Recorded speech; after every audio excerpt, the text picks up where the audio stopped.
Finding out about her son's death, Joyce Dahmer responded to the media by saying, "Now, is everybody happy?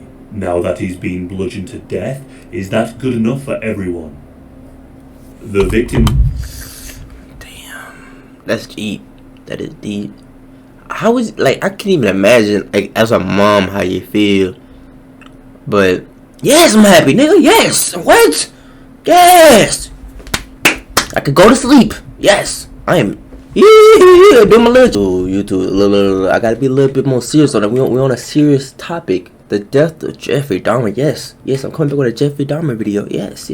I know how he died, but I don't know like the specifics. You feel me? I don't know like I know who it was, and I just don't know why. That's really what I don't know and stuff like that. But how you doing today? This is another reaction. If this your first time watching me, hey, how you doing? Hey, chill out before you click off. Hold up, nigga. Damn. Nigga. My days just want to click off, nigga. Damn. I know I'm black. Shit.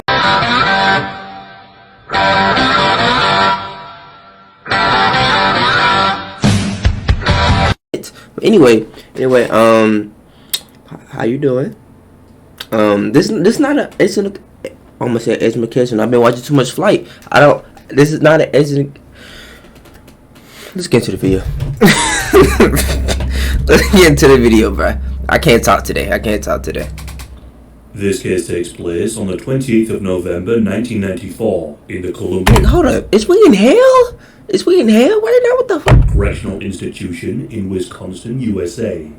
Jeffrey Dahmer is likely someone you have already heard of, especially in light of the new Netflix series. But as a quick this is a hard picture. Jeffrey Dahmer was a serial killer serving 15 consecutive life sentences for the savage murders of 15 men during a 13-year period. Dahmer, who lived in Milwaukee, murdered at least 17 men, most of which were young, gay African Americans. He would have a routine to get... Wait, why he put whoa. Why he put emphasis on that? Hold on, listen. Which were young, gay African Americans. He would have a routine to get the men back to his apartment, where he would promise to pay them if they would pose nude for photographs. Once they were in his home, he would insist they have a drink, which, unbeknown to them, was laced with drugs. Once they passed out, he would strangle them and be with the corpse for some time. This is the most funny picture of this man, bruh. When police raided his apartment after his arrest, they found various body parts, such as... Whoa, they took the refrigerator with them? I didn't even know that. That's crazy. I even just thinking about the smell is insane. Oh my god. This nigga don't even have a mask on, y'all. What? He just got gloves on. Hey, respect to this man, cause there's no way I know. Human head in the freezer. Dahmer was finally arrested on the 22nd of July, 1991. He confessed to 15 of the murders, but entered a plea of guilty by insanity. See, he's smart to get the mask on. At his trial in February of 1992, the jury did not believe him and found him sane for each murder. Facts. Although he could not be given the death penalty, as it was abolished in Wisconsin in 1853, he was to serve the rest of his life behind bars. In prison, there were fears for Dahmer's safety. Rita Isabel was the sister of Errol Lindsay, who was one of Dahmer's last victims. She said she had envisaged his demise for some time. For 2 years. Why? Like, what? Like, hey, grieve how you want to, but that's just not something I'm trying to think about, you know? Like, why is you envisioning that? Like, that's wild. That is crazy. Hey, shout out to this woman right here. She's a strong individual black queen. Cause, no. She said she had been getting phone calls from inmates who were in prison with Dahmer. Yeah. In these phone calls, the inmates said... How the fuck they get your number? Hold up. There's so many... What? My bad for pausing, but hey, the rest of the video gonna be down in the description. Fuck you. That he would be taken care of. And in one call, an inmate said, "You don't know me, but I'm in prison with Jeffrey. Don't worry, we'll take care of it." In relation to these lies, he would later say, "I wouldn't say I wanted it to happen like this, but Jeffrey tore up my family." The prison staff also feared for Dahmer's safety. Being one of the most notorious killers of all time, put a target on his back, and staff believed that whichever convict killed him could earn an honoured place in the prison world. Dahmer spent his first year in prison under protective isolation, but after this, it was deemed he was safe to go into the general population with the other 622 inmates. Not long after leaving protective isolation, the first attempt on his life was made. An inmate had a shank and tried to slash Dahmer's neck. Damn, that's a terrible way to go. Like I've always said, bro, I would never just want to get no, just shoot me, just in the brain, and let it be done. Like, cause you gotta choke on your blood, you got, bro. And also, what I was finna say, like, would the police stop this? Let's really think about this. This is a serial killer. Like, I know there's rights and there's wrongs, but like, where is it? Like, is this justice? Like, I'm confused. Like, let me know if y'all think this is justice. Like, down in the description, bro. Let me know. Cause I'm actually curious. Cause like in the Bible, I'm not trying to push my religion on you, but like, if in the Bible says you're not supposed to wish death on nobody, but this is like, you know. Although this attempt on his life was unsuccessful, and the prison staff believed this to be an isolated incident, and so he was kept with the general population.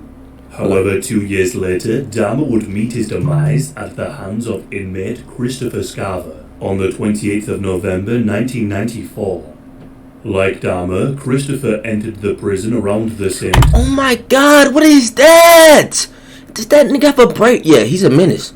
Yeah, we still know he was gonna kill him. Look at him. What is that? This nigga's a menace, y'all. I just off the bat. Just off this. What the? Time in 1992. He was originally serving a life sentence for the 1990 murder of Steve Lohman. Who's that? Christopher was the oldest of 5 children and grew up in a rough neighborhood where he fell victim to severe racism. This affected him deeply. He dropped out of high school in the 11th grade due to poor academic performance and discipline issues. Christopher enrolled in a carpentry apprenticeship at the Wisconsin Conservation Corps work program.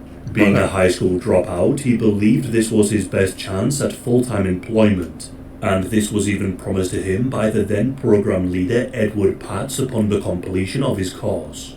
However, Patz was soon fired before Christopher could complete the course, and the job never materialized. Around this time, Christopher had been drinking heavily and was a daily cannabis smoker.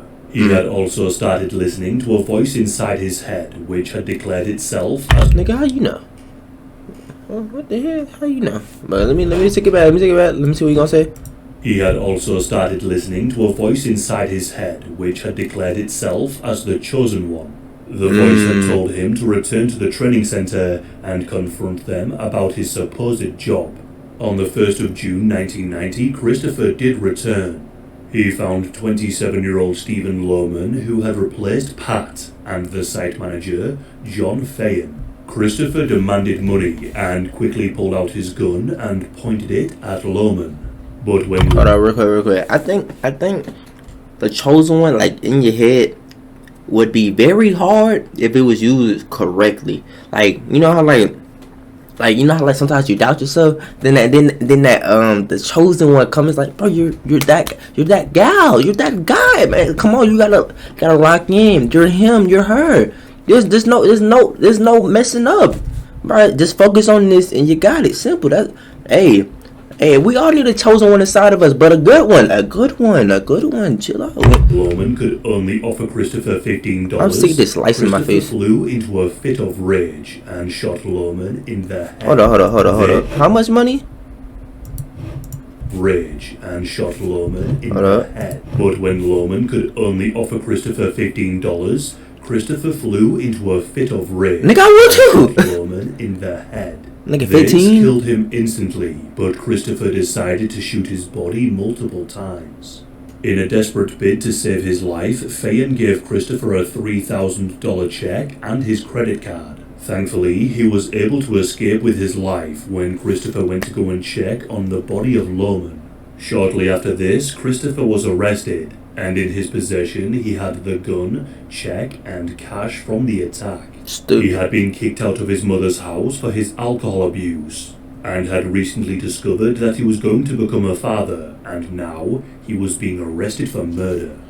But this is a sad story, yo. Like I'm gonna go into this. Do y'all think like we all have our own defined paths? Like it's set in stone. Like, do you think this was like his path from the get go? Like this, like, cause everything just seemed like it was going terrible, and like sometimes like I believe in this. I feel like the way you look at the world is how it's gonna manifest. So you look at the world good, then it's gonna be good. You look at the world bad. So like I don't know like if he was looking at the world bad or if it's just his destination. Like I just don't know. Let me know.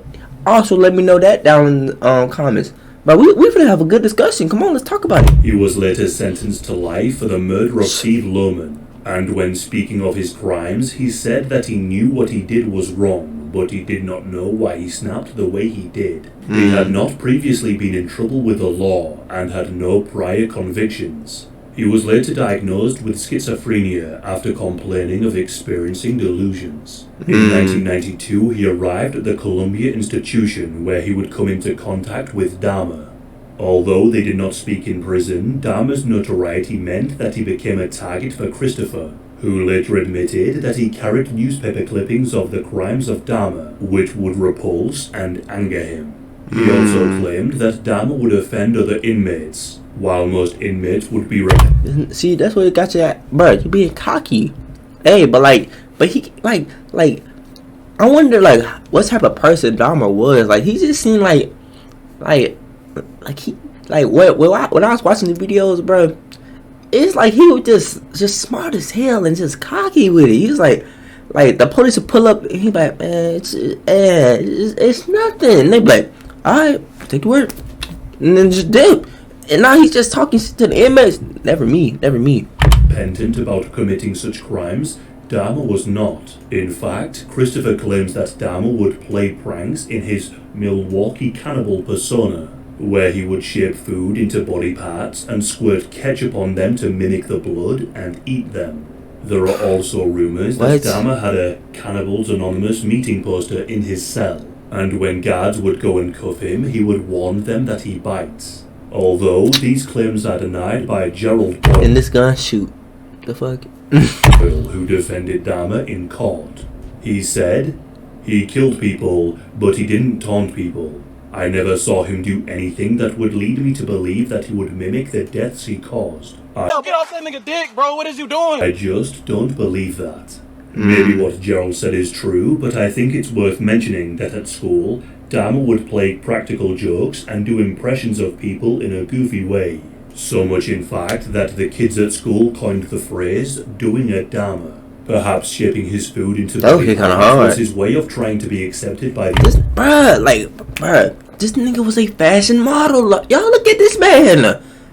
Bruh, I'm trying to get like my boy. Not like in a literal way, but like look at him. This is drip. I don't know about the pants though. The pants kind of off, but y'all see the watch, the glasses, is that a Leatherman? No, that's not a Leatherman. I'm tripping. That's a jean, ain't it? But the jeans is crazy. I can't even see the shoes, but that fit kind of hard. Boy, he got that shit on though. The inmates. On the morning of the 28th of November, I didn't realize that was a bomb. 1994, just 2 years into his 15 consecutive life sentences, Jeffrey Dahmer had been assigned to clean the gym, along with Christopher and another inmate named Jesse Anderson, who had been serving a life sentence for killing his wife. At this Why are y'all putting all these niggas in the same room that who all killed somebody? That doesn't even make sense to me. What? Christopher had been taking heavy medication, as the voices in his head were becoming out of control. The guards had left the 3 inmates unattended in the gym showers for 20 minutes. Christopher said he felt provoked. One of the men poked him in the back while he was cleaning, and he said he turned around to see the 2 of them laughing under their breath. He would later say, "I looked right into their eyes, but I couldn't tell which one had done it." When Jesse went into a different room, Christopher picked up a 20-inch metal bar weighing 5 pounds from the weights room, and then followed him in. He bludgeoned Jesse and left him for dead before This nigga can't take a damn joke. Nigga, it was just a little poke. What? It was a little poke, man. Yeah. turning his attention to Dahmer.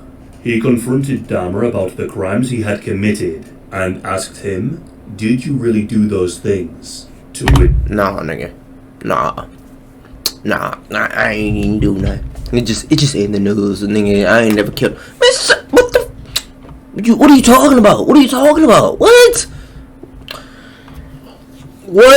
which Dahmer replied yes. Christopher added that Dahmer appeared to be shocked and started looking for the door pretty quickly.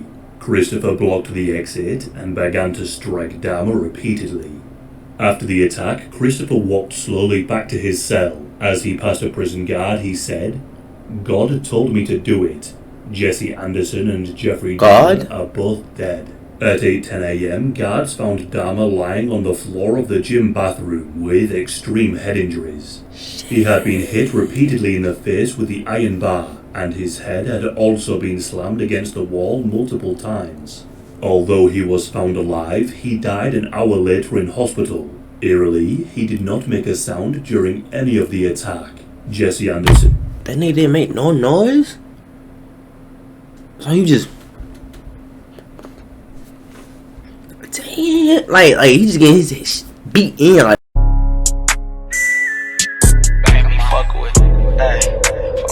Six niggas straight cook them motherfucker. No screen though.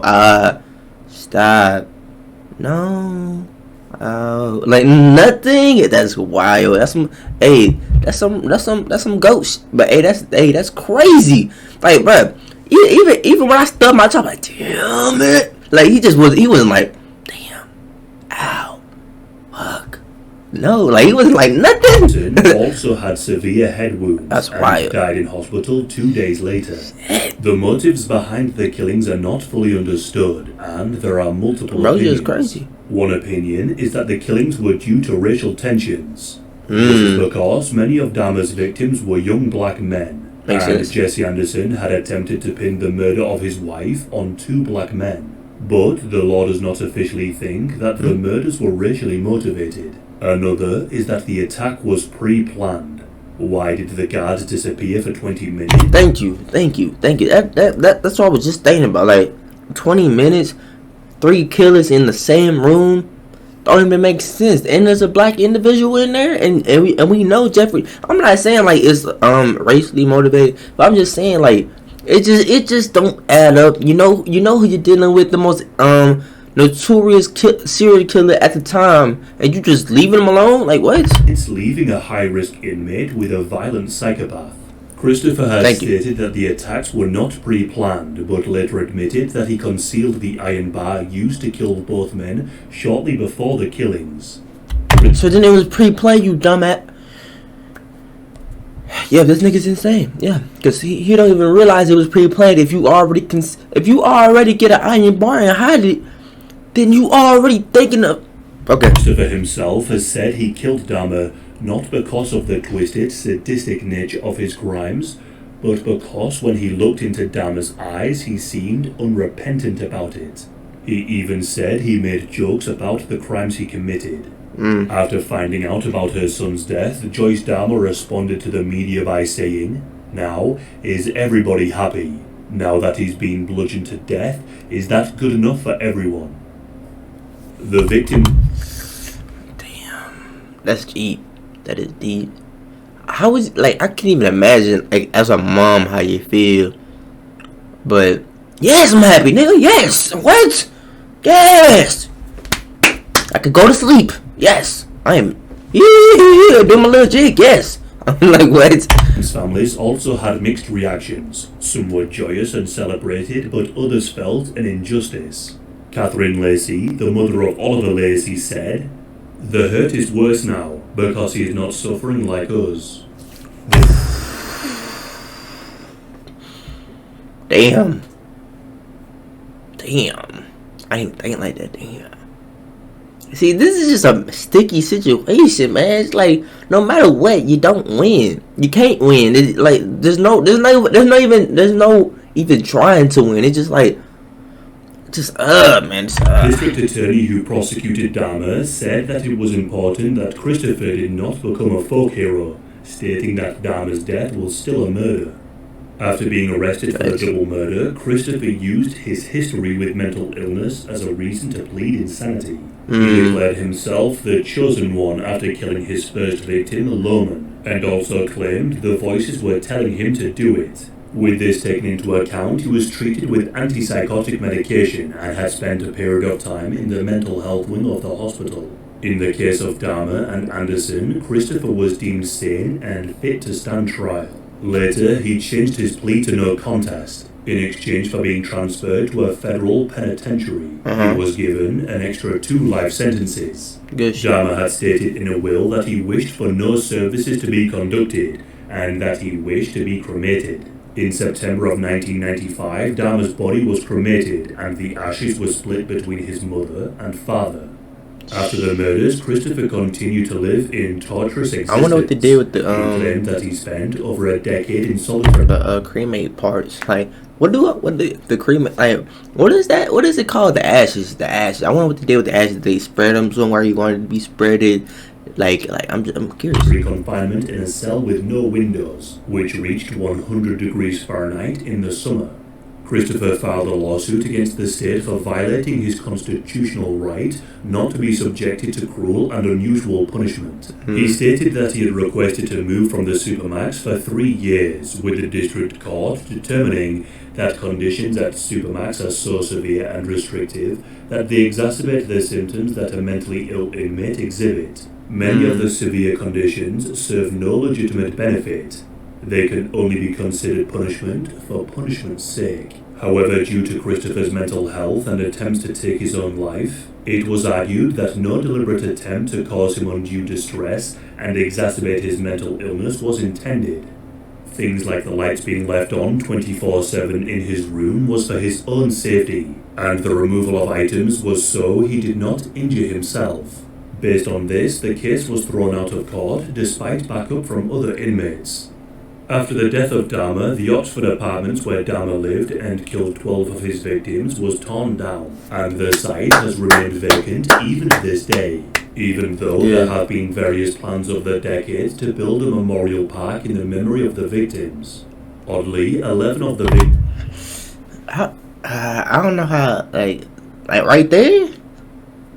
I don't know. I'm always iffy about like memorials when it comes to like these situations. Like they was brutally murdered there, y'all. Like I don't know. Like I know it's for like for memory, for this representing. It's just like damn, like in Alabama they got like where the bombing with the girls in the church, like, and I just feel so like it, like yes. It feels good to go see the history and stuff like that, but like why I'm there it's just like you just get mad. It's like what the but yeah, I think it'd be nice. Yeah, it'd be nice. Victims' families have sued for damages and were awarded Dahmer's estate, and there was to be an auction of his estate led by Thomas J. Jacobson, who was the lawyer for 8 of the victims' families. This caused controversy, as people at the time could not understand why any of these items would go up for sale. The items included an 80-quart aluminium kettle, heavy-duty chemical-resistant gloves, a handsaw, blades, cuffs, a 57-gallon drum, and the refrigerator in which the victim... What? The people trying to buy that? What?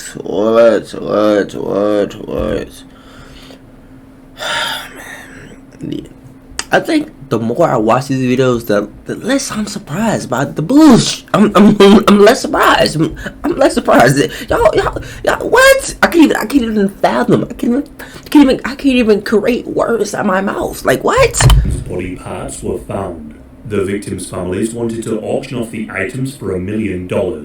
Stephen Tuwami was one of the victims. His sister was against the auction and stated, "It's never going to be over for us. I still have unopened birthday presents from 10 years ago. The memories."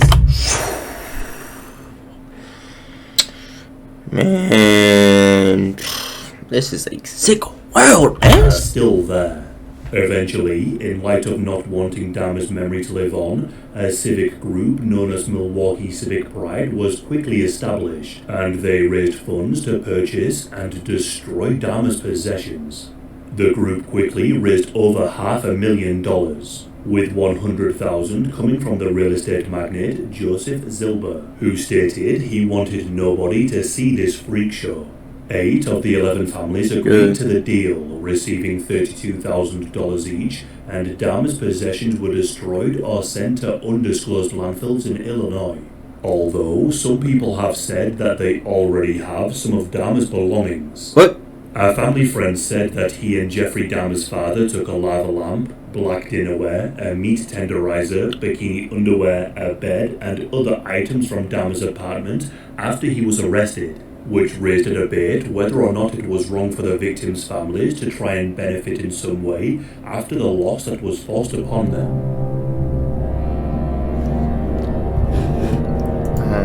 Wow.